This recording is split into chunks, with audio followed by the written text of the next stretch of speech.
រុស្ស៊ីថ្ងៃទី12ខែធ្នូឆ្នាំ2025នេះឯកឧត្តមសុកលូអភិបាលនៃគណៈអភិបាលខេត្តបាត់ដំបងបានបន្តអញ្ជើញដឹកនាំក្រុមការងារចុះពិនិត្យមើលស្ថានភាពក្នុងការស្នាក់នៅបណ្ដោះអាសន្នរបស់បងប្អូនភាគិនៅក្នុងមណ្ឌលសុវត្ថិភាពនិងជួបសំណេះសំណាលសួរសុខទុក្ខនិងចែកអំណោយមានអង្ករគ្រឿងឧបភោគបរិភោគនិងសម្ភារៈប្រើប្រាស់ដែលទទួលបានពីសប្បុរសជនតាមរយៈរដ្ឋបាលខេត្តសម្រាប់ឧបត្ថម្ភជូនបងប្អូនភាគិក្នុងមណ្ឌលសុវត្ថិភាពដែលបានភៀសខ្លួនពីការវាយប្រហារឈ្លានពានមកលើកម្ពុជាតាមព្រំដែនមានជនភាគិមកពីស្រុកកំរៀងស្រុកភ្នំព្រឹកស្រុកសំពៅលូនខេត្តបាត់ដំបងនិងភៀសខ្លួនមកពីស្រុកមេឡៃខេត្តបន្ទាយមានជ័យខេត្តឧត្តរមានជ័យមកស្នាក់នៅបណ្ដោះអាសន្នក្នុងមណ្ឌលសុវត្ថិភាពក្នុងបរិវេណវត្តមួយចំនួនក្នុងស្រុកបាវិលនិងមណ្ឌលសុវត្ថិភាពមួយចំនួនក្នុងបរិវេណវត្តក្នុងស្រុកថ្មគោលខេត្តបាត់ដំបងក្នុងនោះបានឧបត្ថម្ភជូនបងប្អូនភាគិនៅមណ្ឌលសុវត្ថិភាពចំនួន3ទីតាំងក្នុងស្រុកថ្មគោល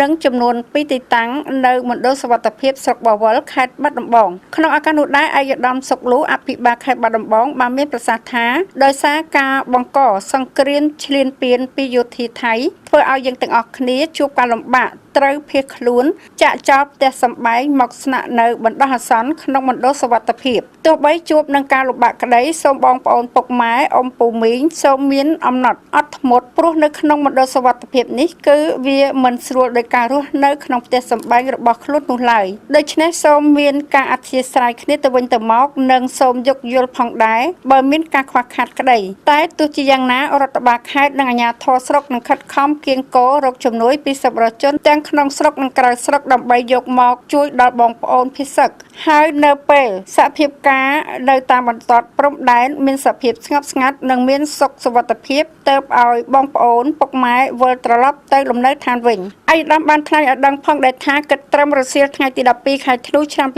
2025មានបងប្អូនភាគិដែលភៀសខ្លួនចូលមកស្នាក់នៅបណ្ដោះអាសន្នក្នុងមណ្ឌលសុវត្ថិភាពក្នុងខេត្តបាត់ដំបងបានកើនឡើងដល់10339គ្រួសារស្មើនឹង33361នាក់ហើយនឹងកំពុងបន្តកើនឡើងជាបន្តបន្ទាប់ថែមទៀតឆ្លៀតឱកាសនោះដែរឯកឧត្តមអភិបាលខេត្តបានមានប្រសាសន៍ថ្លែងអំណរគុណដល់បងប្អូនសប្បុរសជនទាំងអស់ដែលបានបរិច្ចាគធនធានផ្ទាល់ខ្លួនដើម្បីជួយឧបត្ថម្ភដល់បងប្អូនជនភាគិនិងជួយឧបត្ថម្ភគាំទ្រដល់វីរយុទ្ធជននៅជួរមុខដែលកំពុងឈរជើងការពារបូរណភាពទឹកដីតាមបន្ទាត់ព្រំដែនកម្ពុជាថៃក្នុងនោះដែរឯកឧត្តមអភិបាលខេត្តបានណែនាំដល់អាជ្ញាធរនិងមន្ត្រីជំនាញបន្តខិតខំយកចិត្តទុកដាក់ជួយអន្តរាគមន៍និងសម្របសម្រួលដោះស្រាយបញ្ហាប្រឈមនានាជូនបងប្អូនប្រជាពលរដ្ឋភាគិដែលបានមកស្នាក់នៅបណ្ដោះអាសន្នក្នុងមណ្ឌលសុវត្ថិភាពឲ្យបានល្អប្រសើរឯកឧត្តមបានណែនាំដល់បងប្អូនជនភាគិទាំងអស់ដែលស្នាក់នៅបណ្ដោះអាសន្នក្នុងមណ្ឌលសុវត្ថិភាព